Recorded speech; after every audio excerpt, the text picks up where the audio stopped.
मान्यवरांनो, उपासना आचार्य चंद्रपूर, आपण साधुवाद आणि टाळ्यांचा गजर करून त्यांचं स्वागत करूया।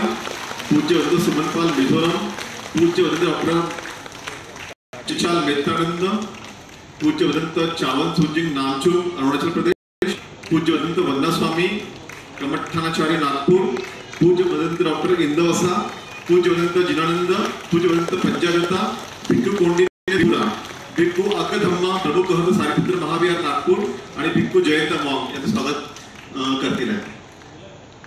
स्वागत झालेलं आहे।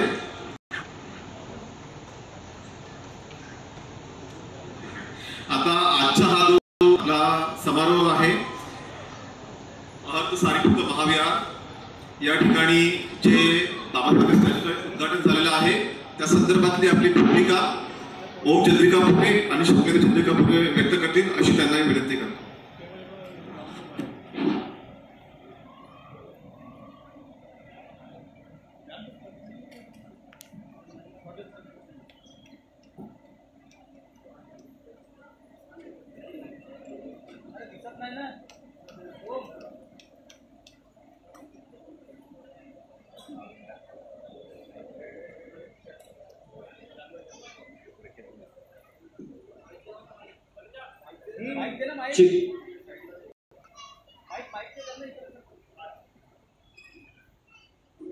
हेलो,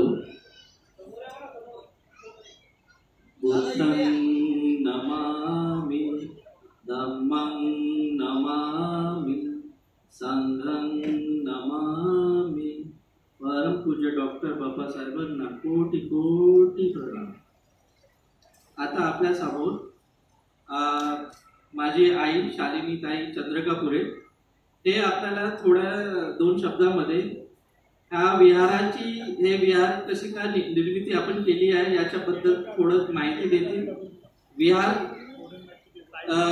बनवल्यानंतर आतापर्यंत 3 वर्षामध्ये आपण काय काय ऍक्टिव्हिटीज इथं केल्या, कसं हे विहार आणि या विहारामध्ये ज्या ऍक्टिव्हिटी आपण नेहमी जे करत असतो त्या ऍक्टिव्हिटीज मधून समाजाला का लाभ झालेला आहे, समाजामध्ये आम्ही थोडक्यामध्ये सुद्धा जे पण काही समाजसेवा केलेली आहे आणि आजच्या प्रसंगामध्ये जे आपण डॉक्टर बाबासाहेब आंबेडकरांची जे पूर्णरूप प्रतिमेची जी स्थापना केली आहे त्याचा काय संकल्प आहे हे थोडक्यामध्ये आई सांगणार।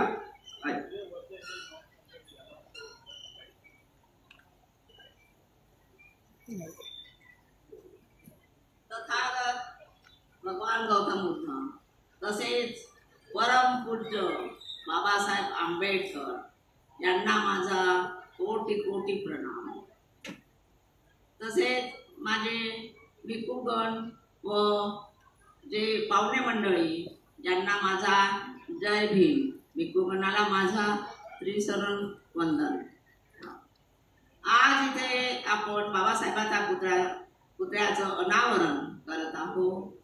याची संकल्पना माझ्या मनात अशी आली की बाबासाहेबांनी आपल्यासाठी बरंच काही केलेलं आहे, पुष्कळ करून गेलेले आहेत हे सगळ्यांना माहीतच आहे, परंतु अजूनही काही गोष्टी कमी आहेत आपल्या जीवनामध्ये। प्रथम गुरु सर्वात पूजनीय सर्वांचे सगळ्यांनी सांगितलेलं आहे की आपले माता पिता हे परम पूज्य असतात आणि माझे आई वडील आणि माझे सासू सासरे जे होते ते सामाजिक कार्यामधून त्यांनी आपलं जीवन वाहून घेतलेलं आहे आणि त्यांचाच हे शिकवणीतून आम्ही धैर्य पत्करलं आहे। त्यांनी आपलं बाबासाहेब बौद्ध धर्माची दीक्षा दिली तेव्हापासून त्यांनी पूर्ण आयुष्य दोन्ही कुटुंबांनी सेवेत घालवलं आहे आणि त्यामुळे आता ह्या समाजाला काहीतरी द्यावं म्हणून याची निर्मिती केली आहे।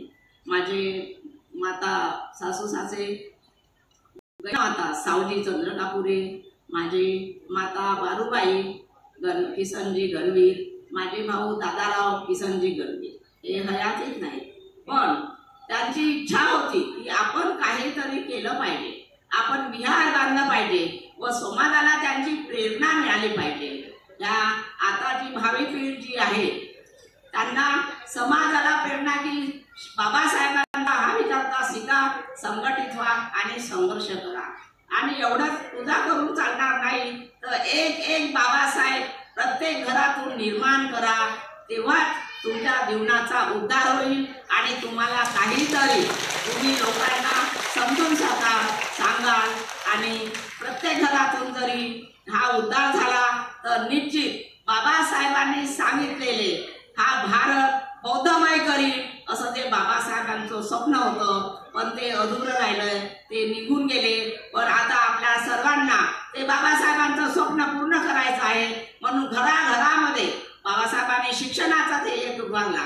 शिक्षणाशिवाय बाबासाहेबांनी म्हटलं की शिक्षण हे वाघिणीचं दूध आहे.